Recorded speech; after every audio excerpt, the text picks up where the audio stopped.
Hello everyone, and welcome to Galaxy 89 Cars. This is episode 1 of my new series that will include mechanical, service and detailing work on my new 2008 3-litre Z4 Coupe. For the first video in this series, I've come to a familiar brand, especially if you've been watching a lot of my content. HWM are known for being the world's oldest Aston Martin dealer, but they also specialise in selling in sports cars. As well as selling sports cars, they of course service them, and they also specialise in doing Jeep and Alfa Romeo as well. Before actually focusing on the work I'm having done, I thought it'd be great to catch up with Guy, who's the CEO and Managing Director of HWM, Aston Martin and sports cars, and learn more about this brand. So I've done my PPE, because of course everything has to be COVID secure at the moment. I've come into what is a very big workshop, and I'm joined by Guy, who's just going to be talking a little bit about what this facility is and the sort of history of the company, and maybe even a few special items that are inside. Yeah, so here we are at our Hersham workshop. Now we are best known, HWM, for our rather large Aston Martin dealership based in Walton. But HWM actually stands for Hersham and Walton Motors.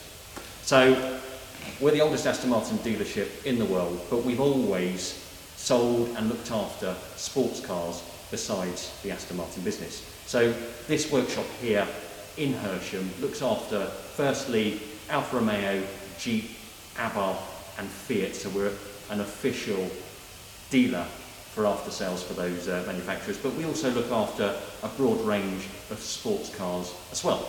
So here's our workshop. Let's have a look through.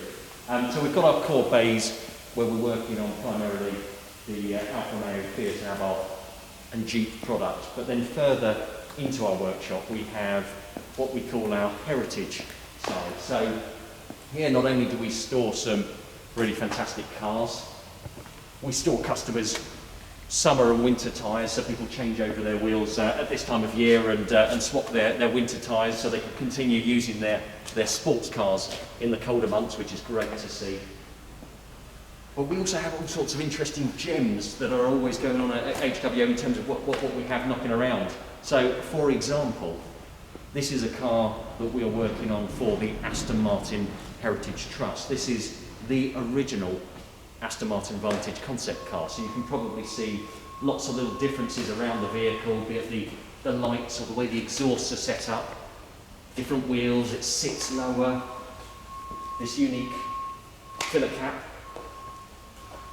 Underneath, it's actually based on an Aston Martin DB7, but this was the car that was brought to Geneva to launch Vantage. So that's a really cool piece of history that we're working on, and actually it's based on the car behind you. So we've got a lovely and rare DB7 GT manual here that we've just got the clutch out on. That's a stunning car.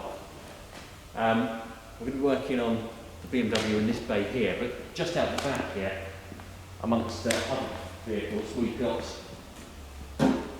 The most casual of cars in the workshop, I think. Yeah, I mean, this is a real piece of HWM history, and this is where HWM started. So we were founded in 1938, and of course timing was terrible because of World War II, but as soon as World War II was over, we were back as a business, building, constructing and racing Formula 1, Formula 2 cars, so Grand Prix cars. And this is an Alta-engined HWM race car, so a car that is very much ours. It was raced by all sorts of incredible drivers, including Sterling Moss, who started his career with HWM. So he was a privateer until we spotted him as clearly an incredible talent, and his first paid job was with us, so we're very proud of that. And as you can imagine, he was incredible behind the wheel.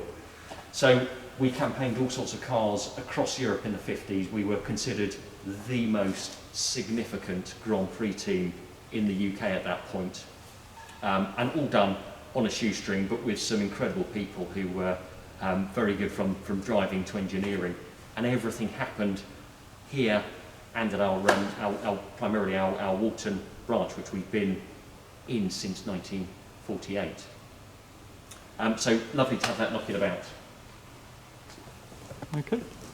Cool. So I think in that case, what we'll do, fantastic history of the showroom and of the dealership of the HWM brand.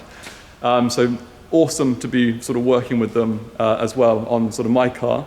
So I think we'll bring my car in and go into more detail about what we're actually doing today.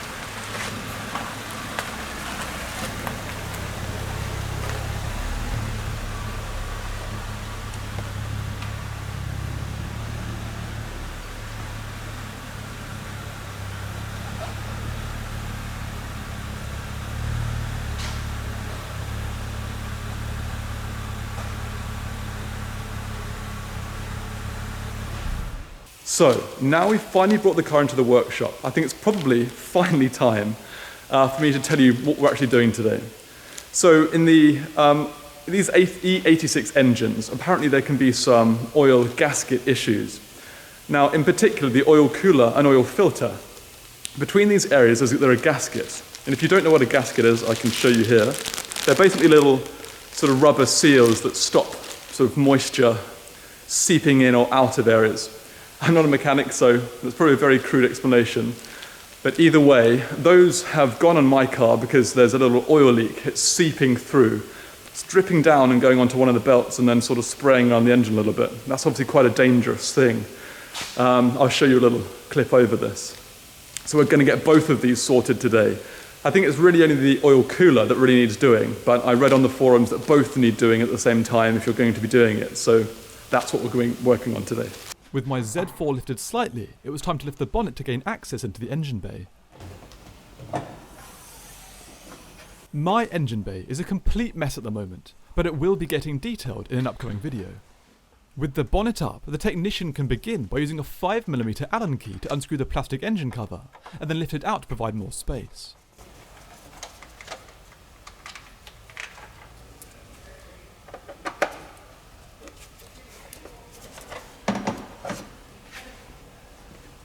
With this out of the way, the oil pressure and oil temperature sensors need to be disconnected, and then the oil cooler cover can also be removed.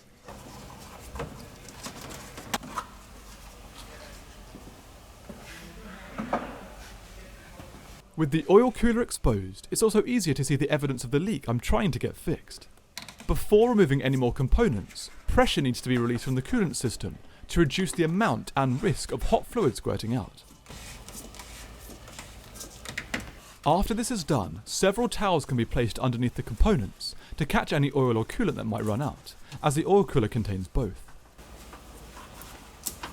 The bolts holding the cooler in place, 2 at the top and 1 underneath, can then be released in sequence using a quarter drive ratchet with a 10mm attachment, but not yet completely removed.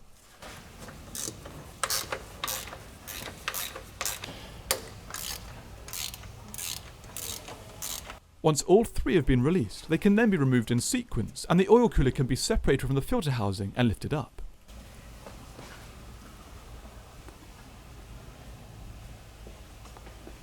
At this point, the first gasket, or rubber seal, can be visualised and shortly after removed with a small curved pick.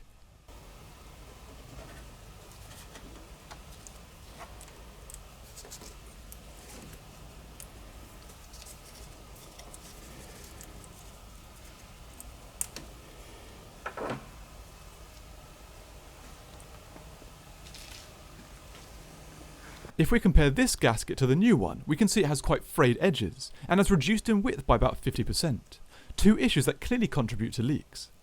Before fitting the new gasket, the technician wanted to release the bolts for the oil filter housing, 1 top right, 1 down to the left and 1 underneath, by using a quarter drive ratchet with a longer attachment and this time an 8mm socket. As you can see, this follows generally the same process as with the cooler, but with a more inaccessible bolt that sits underneath that required a short 8mm ratchet spanner.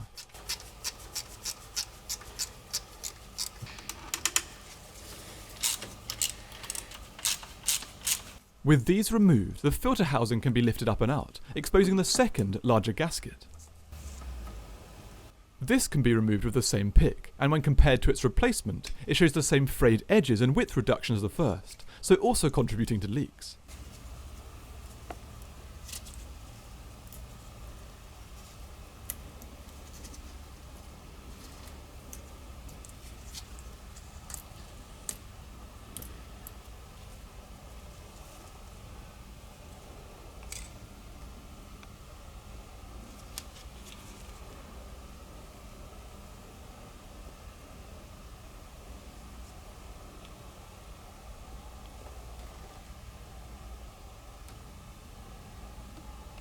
Next, the newly exposed components need to be cleaned up before anything can be replaced and fitted. This cleaning process reduces the risk of rubber remnants from the gaskets getting into the system and ensures a more tight fit. The technician here used 3 different materials for this to ensure the best finish possible. Firstly, a microfiber cloth, then Scotch-Brite, and finally a sheet of very fine sandpaper to remove the final stubborn remnants. This needs to be done on both exposed metal surfaces.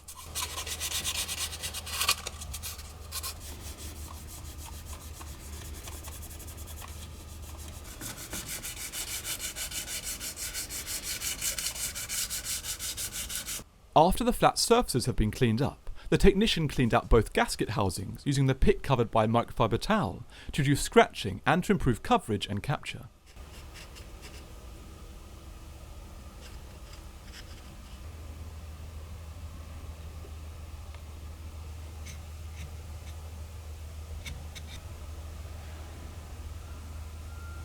With these areas rejuvenated with a quick but thorough clean, the new gaskets that I purchased direct from BMW can finally be fitted.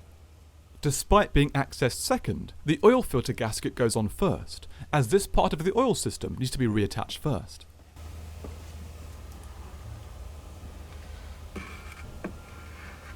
The housing itself is connected in the opposite way it's removed, by first inserting the bottom bolt to provide a level of hold, and then reinserting the remaining 2 and finally securing all 3.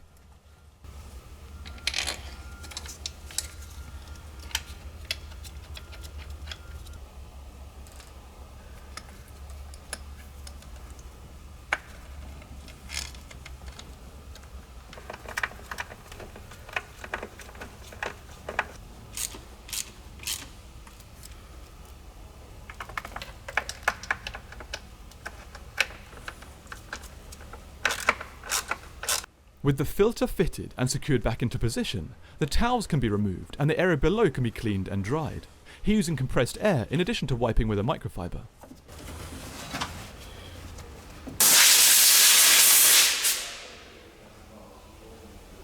When everything has been cleaned and dried off, the oil cooler gasket can finally be fitted.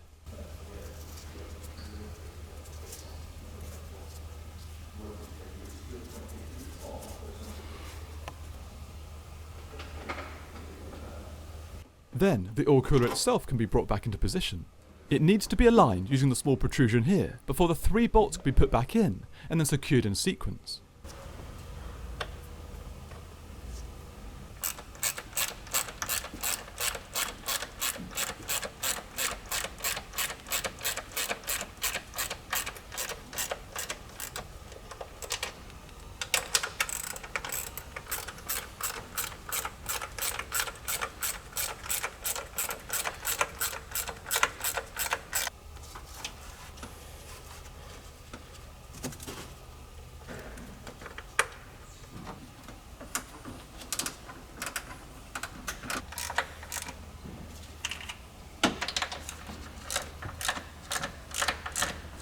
With the oil cooler secured, the oil pressure and temperature sensors can also be pushed back into their positions to provide the all-important data.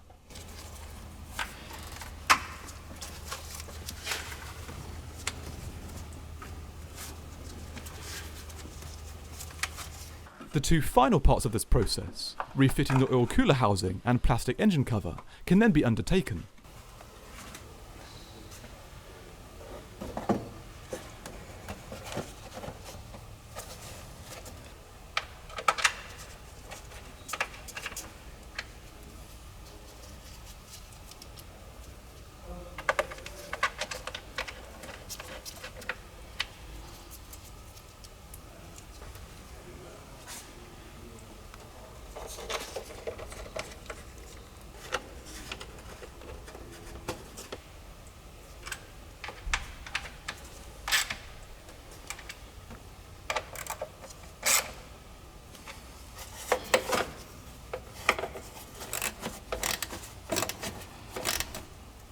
car can then be lowered, and the struts from the lift can be pushed back to release it.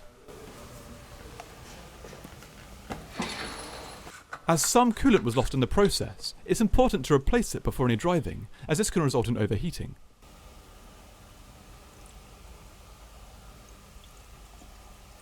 Finally, there were just some last checks to complete, such as letting the engine run with the heating system on.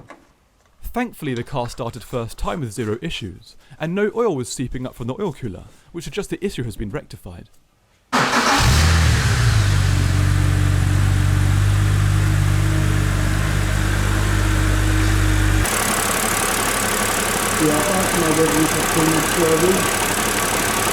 But everything checked out, so my car could be reversed out and let free.